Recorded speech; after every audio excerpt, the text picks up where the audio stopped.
greatest moguls in hip hop history. Ricky Rose is in the motherfucking building, man. Huh? Ross, what up, man? You already know what it is, man. We here. Have you scoot this way a little bit just so we get you in front of the mic a little bit? I know we're gonna be tight. Me and you gonna be tight, but we gotta get you. You brought a special guest with you, man. I'm gonna let you introduce. Most definitely, I brought the motherfucking living legend, the street legend, the one and only Nino Breeze. I'm talking about before TikTok. My was trending in the federal penitentiary, staying solid, making his music. You know, and I began to hear about his dream and the plays he was making and shit. We all was patient, and when he came to the crib, voila, here we is. Nino, you're from St. Pete. St. Pete. I lived in St. Pete for 3 years. Okay, then. I remember when you was out there. Yeah, I used to live in the Emerald Point Apartments. On 4th Street. On 4th and 73rd, which was like very sketch. Yeah. I ain't gonna lie. Like, a lot of home invasions happen though. For sure. Like, dudes move out there thinking they out. The whole time I lived in Tampa, that's where I lived. Yeah, and then, yeah. You know, obviously, shout out to the Salems off of 18th. Used to go get my gyros cracking over there. yeah. St. Pete's the shit though. They shut that one down. It's like they opened a new one. It's down there still on 18th though. Because there was like one by a Walmart, I remember. Yeah, they pushed it to the side a little bit. It's still there though. So how did you? Because obviously you've been getting money in Tampa forever. You've been with the Tampa Bay, St. Pete area forever. How did y'all initially just end up kind of connecting? Well, when I was in, like Dog said, when I was doing my Fed bid, you know what I'm saying, I was still doing my thing with the music, even behind the wall. I still, you know what I'm saying. How long were you sitting down? I was going for 5 years this last time. You know when did you get out? I got out March 28, 2022. Oh shit, okay. Yeah. So we just over 3 years. But while I was in there, I cut into a nigga named Kano. Okay. And Kano was a good friend of Ross. But even when he was locked up, Kano still was involved with the music, just like I was involved with the music. So you know, we stayed locked in, and when I hit Turf, I was always sending my music. And he was playing it for Fat Boy, you know what I'm saying? So like once he heard the music and he seen the grind, he was already familiar with a nigga makeup. You know what I'm saying? So we just locked in for now. Ross, how tapped in were you with the area? Because musically, like, that area has a sound. It's called Juke. Like, the Juke movement is so big out of Tampa. Like, you know, you think of guys like Cristal and Tom G and obviously, you know, Say Baby. Yeah. It all. Lil Key.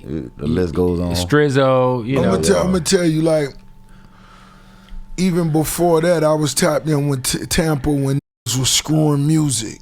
A lot of people don't know Tampa was on that early. Oh, for sure. Tampa was on screwing music. Listen to me. He said some shit just remember then. them was screwing music long time ago, years ago. You know what I'm saying?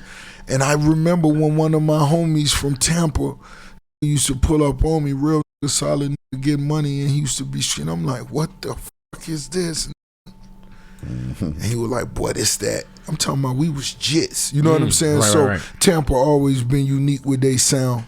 Yeah. You know, we always fuck with them, so shit. Here we are. It only makes sense. My nigga got a unique sound. Ain't nobody else gonna sound like Nino Breeze. Then the way he actually rhyming and rapping and putting words together.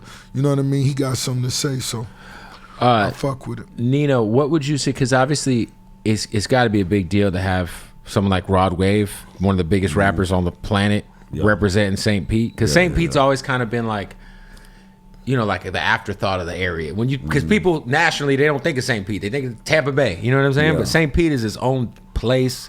That's where the baseball team is at. Its own downtown, its own politics, its own like vibe, everything. Like, but to have Rod Wave kind of put on like for real, like Rod definitely doing his thing, and it's like with me having the opportunity that I got. You feel me? Like if I can get my foot in the door and bring a couple niggas with me, I just think you know, that's always been a dream of mine. Just taking what I'm familiar with, the shit that I growed up seeing, and putting it on that main stage and bringing it to the forefront. Cause I feel like we got a lot that we could bring to the game if that happens. Right. You know what I'm saying? It just wasn't always realistic for us. We didn't always have them opportunities or them outlets. Yeah. You know what I'm saying? But that shit opening up right now. Yeah. Ross, talk to me. Obviously, man, the legacy that MMG as a label has in hip hop is so insane. I was just listening to Self Made 2, like, I was just listening to Power Circle, whichever Self-Made that was on. Was that Self-Made too? The square root of a kilo is me, nigga. Yeah. But like, you know, obviously, you know, I feel like you've been doing this entrepreneurial shit, open up wing stops, doing car shows. I mean, you've been doing so much over the last few years. You and Meek dropped a really underrated project a couple of years ago. How important is it to like, because you're not the type of person to just sign somebody just to sign somebody. No. Like you're very self-aware of the legacy that MMG holds. So like, Better believe it. how important is it to keep that legacy going, and what was it about him that kind of like, you know, makes sense with the lineage of the label? I just felt like where music was at, Nino will be needed more now than ever. Right. It's time for that real nigga vibe to step back to the forefront, you know, and speak for the street niggas. You know what I'm saying? And, you know, shout out to all the niggas who shining right now doing their thing. I love it. But most definitely, we need niggas with that certain cloth. That's gonna represent for where I'm from, real niggas, Florida niggas, street niggas, and regardless, wherever you from, you know what I mean? Dog gonna talk that shit and put it away that real niggas can appreciate it. So no, I'm not signing niggas just to be signing them. I'm not even excited by 95% of this shit out here. You gotta show me that you really gonna go get it. You know what I'm saying? What niggas really hustling? What niggas really want more than the norm? You can't be subpar, you can't be average. If you are, that's what it is. You know how many niggas done came and left in the game in the last 5 years? Facts. You know how many niggas blowed up? 8 you know or what I'm 9 saying? years. I'm just saying, I think period. from the SoundCloud era to now, I'm just saying, been you know a what lot I'm of saying? You know how microwavable many niggas careers. done took off and that shit is like, and we not laughing at no nigga situation. We just saying, it's niggas that take all the way off, but you gotta maintain that shit, man. Yeah. Just accept the challenge. Do it for the challenge. Right. Even if you don't give a fuck about it, do it for the challenge. A lot of shit I do just for the challenge. Yeah. That's what inspired me. That might be that bottle. Thank you. Cyrus, you want to grab that? Thank you. Best bubbles. We got some Bel Air. Y'all got any cups? Yeah. We celebrate. Let's grab these. Yes, sir. Yes, sir. I like that you getting that money, Kev. What this is? Slapwoods. Slapwoods. How Good much? guys How from much? Houston. Shout out to Houston and Slapwoods. My H-Town guys, How man. much them niggas spent with that shit? I'll tell you off camera. That my nigga love. Good guys though. Shout And also out. I actually smoke some Slapwoods, so. You already know I smoke high tolerance, but we do business with everybody. Yeah. So shit, fuck with us. Talk to me, Ross, about, obviously, you know, there's so many errors to your career. Do you feel like, you know, a lot of people would get to your position and then we've seen a lot of people kind of kick back, you know what I'm saying?